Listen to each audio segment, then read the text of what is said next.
Selamat sore ibu-ibu yang dikasihi Tuhan. Kita bertemu kembali dalam ibadah KPPW yang saat ini masih online. Semoga ibu-ibu semua yang ada di rumah sehat selalu. Ibadah sore hari ini akan dilayani oleh Penatua Cinda Suryani.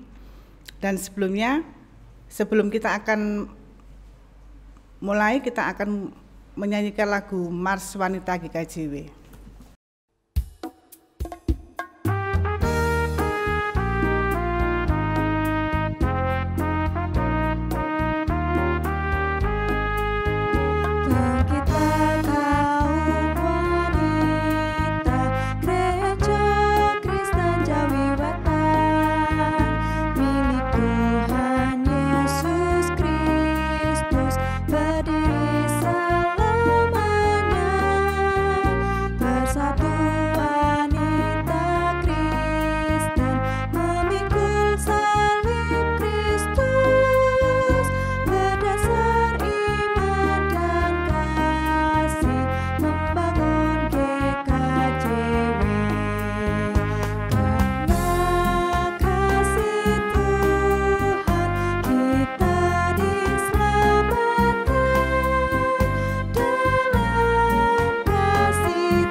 Mari ibu-ibu kita mengawali ibadah kita dengan menyanyikan dari Kidung Pasamuan Jawi nomor 5 ayat 1 dan 2. Duh Pangeran. Kami undang ibu-ibu untuk bangkit berdiri, marilah kita masuk dalam saat teduh. Hendaklah dalam hati kita masing-masing berkata demikian, ibadah KPPW pada hari ini kami lakukan dalam nama Allah Bapa yang menciptakan langit dan bumi, yang tidak pernah meninggalkan pekerjaan tangannya, yang kasih setianya kekal selama-lamanya. Kasih karunia dan damai sejahtera dari Allah Bapa, Tuhan Yesus dan persekutuan Roh Kudus menyertai kita sekalian. Amin. Kami persilakan duduk kembali. Mari ibu-ibu kita memuliakan nama Tuhan kembali dengan kita menyanyikan Kidung Pasamuan Jawi 390 ayat pertama dan ketiga. Gunakno waktumu paringe Gusti.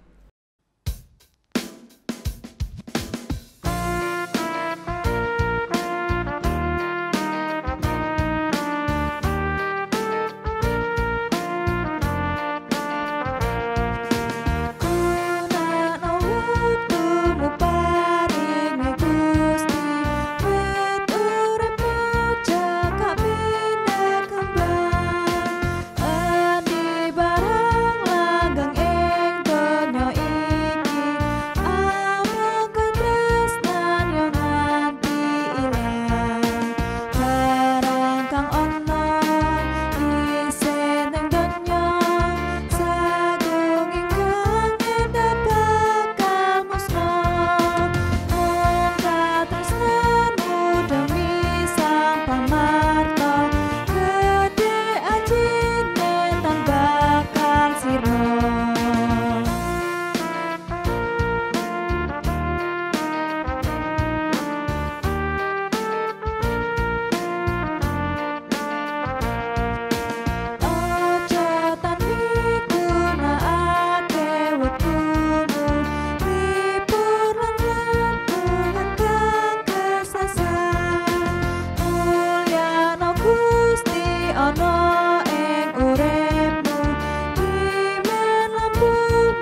Ibu-ibu yang dikasihi Tuhan Yesus Kristus, sebelum kita membaca dan merenungkan firman Tuhan, marilah terlebih dahulu kita berdoa. Bapa kami yang di surga, kami mengucap syukur karena Tuhan telah memberkati dan menyertai kami dalam seluruh aktivitas kami. Pada saat ini, kami akan belajar kebenaran firman Tuhan. Kiranya Tuhan memberikan hikmat untuk kami boleh menangkap pesan ilahi dan melakukan dalam kehidupan kami sehari-hari. Berkati hamba-Mu yang akan menyampaikannya, berfirmanlah Tuhan, kami siap mendengarkan. Dalam nama Tuhan Yesus Kristus, kami berdoa. Amin. Ibu-ibu, bacaan kita ambil dari Keluaran 4 ayat 1 sampai 9. Lalu saud Musa, bagaimana jika mereka tidak percaya kepadaku dan tidak mendengarkan perkataanku, melainkan berkata, Tuhan tidak menampakkan diri padamu. Tuhan berfirman kepadanya, apakah yang di tanganmu itu? Jawab Musa, tongkat. Firman Tuhan, lemparkanlah itu ke tanah, dan ketika dilemparkannya ke tanah, maka tongkat itu menjadi ular, sehingga Musa lari meninggalkannya.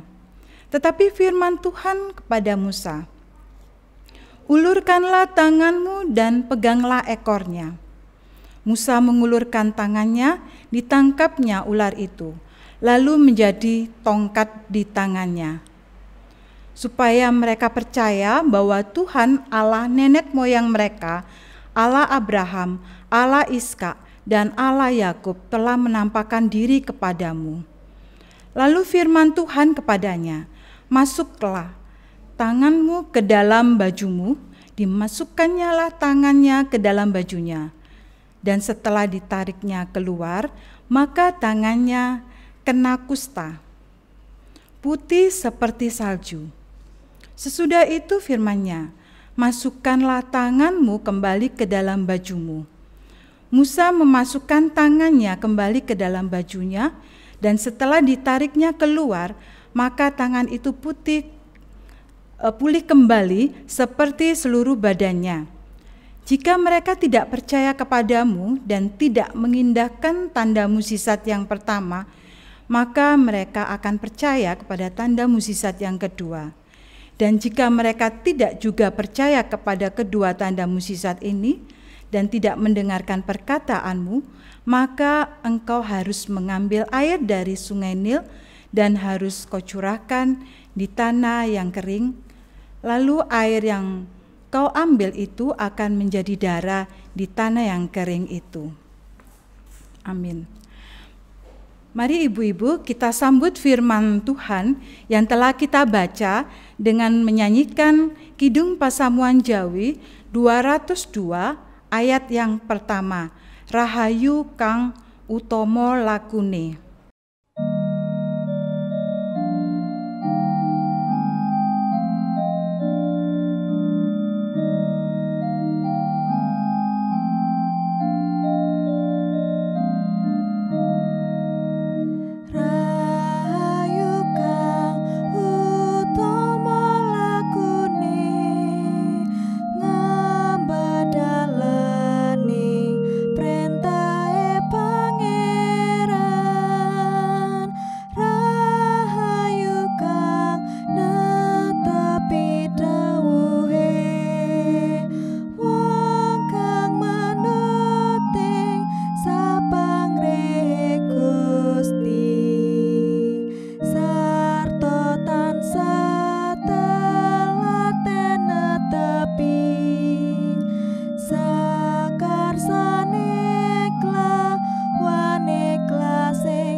Ibu-ibu yang dikasihi oleh Tuhan Yesus Kristus, nats kita pada hari ini dari Keluaran 4 ayat 1. Lalu sahut Musa, bagaimana jika mereka tidak percaya kepadaku dan tidak mendengarkan perkataanku, melainkan berkata, Tuhan tidak menampakkan diri kepadamu? Ibu-ibu, apabila ada seseorang yang meminta kita melakukan sesuatu, apakah kita langsung meresponnya atau masih banyak pertimbangan pergumulan yang ada dalam pikiran kita? Pasti banyak ya yang kita pikirkan atau pergumulan sebelum kita meresponnya. Merasa tidak pantas dan tidak bisa, itu jadi kalimat yang biasa diucapkan oleh orang yang menolaknya. Wah, aku nggak bisa. Kadang-kadang seperti itu ya, ibu-ibu, respon yang kita dapatkan pada saat kita minta seorang untuk melakukannya. Nah, dalam Keluaran 4 ayat 1-9 bercerita tentang awal mula Allah memanggil Musa untuk terlibat dalam rencananya yang luar biasa, yaitu memimpin bangsa Israel keluar dari perbudakan di Mesir. Namun, terlibat atau tidaknya Musa dalam rencana besar itu ditentukan oleh respon Musa ketika panggilan itu datang. Ibu-ibu yang dikasihi oleh Tuhan Yesus Kristus, dalam firman Tuhan ini kita akan belajar untuk melihat segala sesuatu yang sudah Tuhan berikan dalam kehidupan kita. Ketika Tuhan memanggil kita, Dia tahu bahwa kita memiliki kapasitas yang dibutuhkan untuk melaksanakan rencananya yang besar itu. Hanya saja kita seringkali tidak dapat melihatnya. Kita merasa bahwa diri kita tidak mampu. Ada beberapa hal penting yang bisa kita pelajari, ibu-ibu, dari Keluaran pasal 4 ini, supaya ketika panggilan Tuhan itu datang, kita dapat merespon dengan benar, sehingga kita dipakai dalam rencana Allah yang besar. Hal apakah yang harus kita sadari dalam kita merespon panggilan Allah yang dengan benar? Yaitu yang pertama adalah menyadari apa yang ada pada kita. Nah, ibu-ibu, kita seringkali tidak menyadari potensi apa yang ada di dalam diri kita. Tuhan memiliki rencana yang besar bagi kita, tetapi iblis tidak menginginkan rencana Allah itu terjadi dalam hidup kita. Karena itu, iblis menipu kita dengan merusak gambar diri kita yang menyebabkan kita merasa tidak mampu. Kita dibuatnya tidak bisa melihat potensi yang Tuhan sudah taruh di dalam diri kita. Hal ini terjadi pada Musa yang merasa tidak memiliki apapun yang membuatnya layak dipilih menjadi seorang pemimpin atas sebuah bangsa yang besar. Musa merasa tidak bisa membuat Fir'aun maupun umat Allah ini percaya kepadanya. Dia tidak yakin bahwa bangsa Israel mau mendengar dan percaya akan perkataannya. Apalagi Fir'aun yang adalah pemimpin bangsa Mesir. Musa merasa bahwa bangsa Israel tidak mungkin mau dipimpinnya keluar dari perbudakan dan pergi ke tanah perjanjian. Nah, oleh sebab itu, di ayat yang pertama tadi Musa mengatakan, bagaimana jika mereka tidak percaya kepadaku dan tidak mendengarkan perkataanku, melainkan berkata, Tuhan tidak akan menampakkan diri kepadamu. Musa merupakan salah satu nabi terbesar yang pada awalnya merasa tidak mampu menjawab panggilan Allah. Dia tidak menyadari ada keterbatasan di dalam dirinya yang membuat Allah memilihnya. Kesulitan Musa untuk cepat merespon panggilan Tuhan karena kondisinya merasa sebagai orang yang gagal. Kalau kita baca pada ayat-ayat sebelumnya, dalam Keluaran pasal 2, di situ dijabarkan kondisi Musa yang dahulunya adalah seorang pangeran Mesir, statusnya berubah menjadi buronan Raja Mesir karena dia membunuh seorang mandor Israel. Dan dari segala kemewahan yang biasa dinikmatinya di istana Mesir, dia berubah menjadi hanya menggembala domba milik ayah mertuanya. Keadaan itu menurunkan kepercayaan dirinya. Dia merasa tidak ada lagi yang bisa dibanggakan dari hidupnya. Dia merasa sudah gagal, sehingga dia berkata, Tuhan, utuslah kiranya siapa saja yang patut kau utus. Ini ada di Keluaran 4 ayat 13, ibu-ibu. Jika Musa tidak menyadari bahwa Allah bisa menjadikan dia sebagai alat bagi rencana yang luar biasa, seumur hidupnya Musa tidak akan menjadi orang yang sukses, dia akan menjadi orang yang gagal. Musa bersedia patuh terhadap panggilan Allah. Dia mengizinkan Allah menuntun dirinya menjadi salah satu nabi terbesar dalam Alkitab. Kalau tadi yang pertama, menyadari apa yang ada pada diri kita. Yang kedua adalah menyadari bahwa bersama Tuhan kita memiliki sesuatu potensi yang dapat dikembangkan. Musa merasa tidak pandai bicara, tetapi urapan Allah menjadikan mulut Musa berkuasa.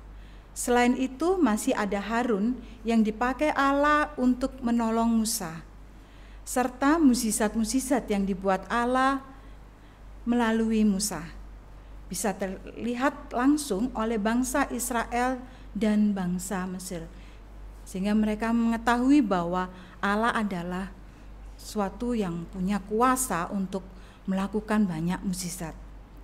Begitu juga dengan kehidupan kita, ibu-ibu. Tuhan sudah menyediakan banyak hal dalam hidup kita untuk menyelesaikan masalah atau melakukan hal-hal yang berguna. Namun kita sering tidak melihatnya. Adalah manusiawi jika kita tidak yakin terhadap potensi diri kita. Karena kita adalah manusia yang sangat terbatas. Kuncinya di sini adalah iman, ibu-ibu. Ketika kita beriman kepada Allah, kita percaya kepada kuasa Allah yang tidak terbatas. Karena Allah adalah penjamin kita. Tidak ada yang perlu kita takutkan. Nah, kalau yang pertama tadi menyadari apa yang ada pada diri kita. Yang kedua menyadari bersama Tuhan kita memiliki sesuatu potensi yang dapat dikembangkan. Yang ketiga adalah menyadari bahwa segala yang ada pada kita itu mempunyai tujuan ilahi. Ibu-ibu, pada zaman kelahiran Musa ini terancam dibunuh atas titah Fir'aun. Namun bayi Musa ini berhasil lolos dan kemudian ditemukan dan diangkat oleh putri Fir'aun sehingga Musa bisa terus hidup dan mendapat pendidikan kepemimpinan yang sangat baik. Kondisi ini bertujuan supaya Musa tahu bagaimana menjadi seorang pemimpin, sehingga bisa memimpin umat Allah keluar dari perbudakan Mesir. Lalu Allah membiarkan Musa ini menjadi seorang pelarian di padang gurun karena Allah ingin membentuk karakter Musa. Jika Musa tetap dibiarkan berada pada posisinya sebagai pangeran, Musa tidak akan dapat memahami perasaan rakyat biasa. Oleh karena pernah menderita, maka Musa memiliki hati yang lembut terhadap bangsa Israel. Walaupun bangsa Israel ini adalah kita kenal sebagai bangsa yang tegar tengkuk dan keras kepala dan selalu menghina Musa. Namun Musa selalu bersyafaat bagi mereka. Jadi jika pernah mengalami penderitaan, Musa bisa saja menjadi pemimpin yang sewenang-wenang.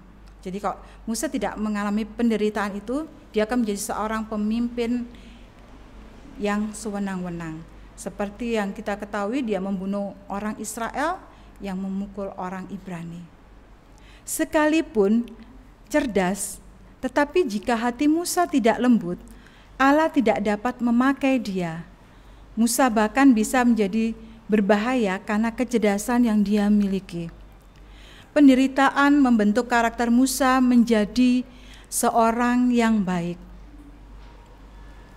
Ibu-ibu yang dikasihi oleh Tuhan Yesus Kristus, kalau kita diberi kepandaian, kedudukan, kesempatan, atau kekayaan, semua itu mempunyai tujuan ilahi. Sadarilah bahwa segala sesuatu yang kita miliki adalah dari Tuhan. Segala sesuatu yang Tuhan izinkan terjadi dalam hidup kita juga memiliki tujuan ilahi.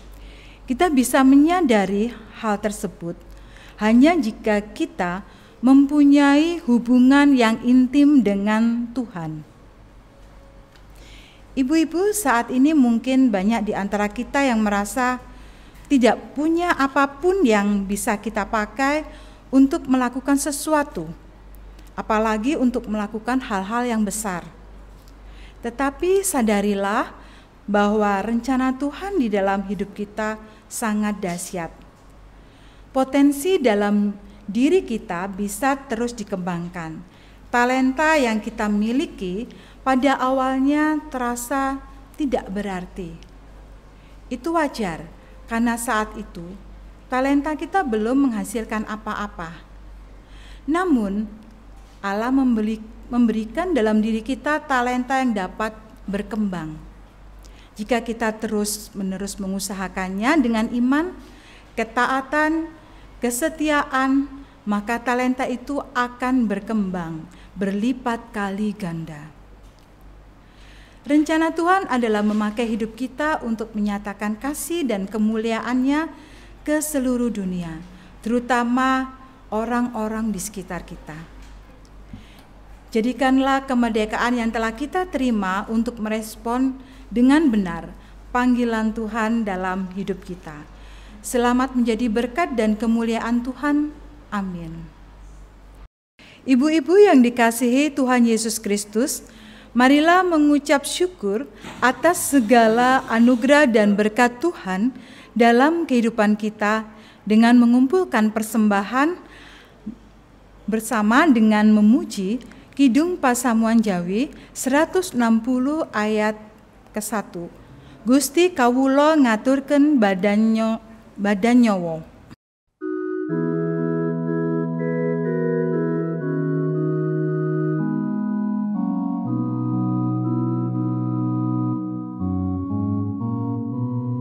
Gusti kawula ngaturkeun badan nyawa kawula sumangga paduka agem kawula kagungan ta pingasih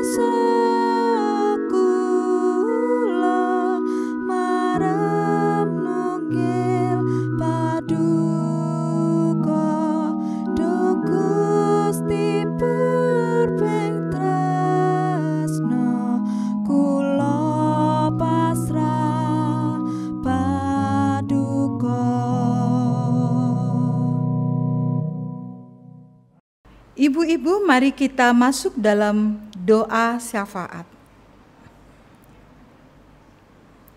Mari kita berdoa. Bapa, kami mengucap syukur karena Bapa telah memberkati kami sehingga kami boleh belajar bagaimana kami mampu merespon panggilan Tuhan dengan baik. Kami berdoa untuk bangsa dan negara Indonesia, berkati para pemimpin kami dalam mengambil kebijakan. Berkatilah warga negaramu sehingga mampu bekerja sama dengan para pemimpin kami. Wujud nyatakan kesejahteraan, terutama pada saat menghadapi pandemi COVID-19. Kami berdoa untuk gerejamu, terkhusus GKJW Jemaat Tropodo. Berkati Bapak Pendeta, rekan majelis, pengurus komisi, pengurus wilayah, pengurus Pokja, PHBK, PHBG, tim multimedia, dan warga jemaatmu agar mampu bersama-sama membangun persekutuan yang indah dengan Tuhan. Berkati juga setiap program kegiatan dan pembangunan gedung gereja sehingga sesuai dengan kehendak Tuhan. Kami berdoa untuk setiap pergumulan setiap keluarga, Tuhan membantu menyelesaikannya. Yang sakit Tuhan sembuhkan, yang mencari pekerjaan dan pasangan hidup Tuhan beri yang terbaik. Berkati tumbuh kembang dan sekolah anak kami agar selesai tepat waktu dengan nilai yang baik dan mencapai apa yang dicita-citakan. Kami berdoa untuk persembahan yang sudah kami kumpulkan, berkati sehingga menjadi sarana kemuliaan nama Tuhan. Berkati hamba-Mu yang mengelola persembahan ini Tuhan, sehingga mampu melaksanakan tugasnya dengan penuh tanggung jawab. Terima kasih Tuhan karena telah memimpin ibadah KPPW hari ini sampai akhir. Kiranya Roh Kudus memberi kemampuan kami untuk selalu menjadi kemuliaan Tuhan. Dalam nama Tuhan Yesus kami berdoa. Amin. Ibu-ibu, marilah kita mengakhiri ibadah kita dengan menyanyikan Kidung Pasamuan Jawi 448 ayat yang pertama dan kedua. Pro Prajurite Gusti.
Ibu-ibu yang dikasihi oleh Tuhan Yesus Kristus, kita akan mengakhiri ibadah KPPW pada hari ini.